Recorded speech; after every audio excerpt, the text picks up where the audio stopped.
Ole sangte video collection channel hi ile subscribe ki chuan khonga in milo subscribe sak don nia chuan video te kha like comment te kha min lo pek sak thin don nia ole don tuma kan sui tur chu rangwa muang a hian engthel che nge thling ti hi ni a rangwa bor ke a khan an ti tha emi mami pui sang tam tak an kalpo ringa a an vai in ram piang thar ta se kan zoram nam dan tur te hi ka ngai tu a nge nia an ran chuak nga a then nun hlui an ker lang ti po soi thil fa ma se chu zong be sei lo potila a lok pui tak le a thataka piang thar nun dik taka ran choi be se la chuan hemi a kon shat na a mi poi mo tak tak te po hi an rawng man thiam ka tia an ngai tu hi fa a finga fa kom ka tia a hetianga mi pui kan tui hal lai ataka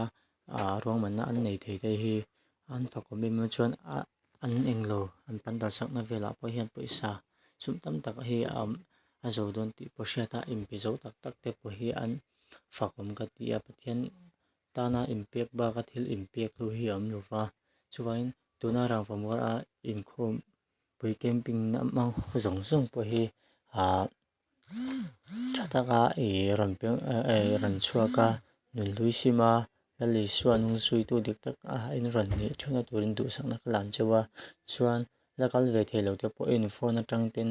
youtube atang tin kan en thei vek to a kan on mun theu a khan lo englo thanim ngai pui la lo en ve thinila chuan mi kem atang ran chu awanga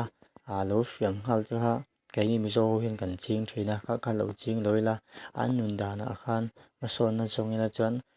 apu kan pui thina kong tur kha hai zo kela an nun tui an le lo na tur khan kaini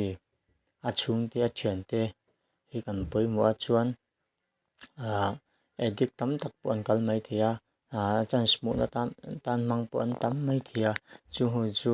a chilam ngai to lovin chuai chuan lok pui tura kai kal nge te hi ron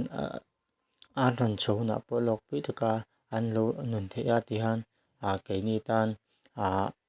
ko mu tu min ko mu tu an ni zok the nan chung chai na kan chho don nia niman nuam ve kule hemi channel elo view thil elo subscribe wangin kalawm e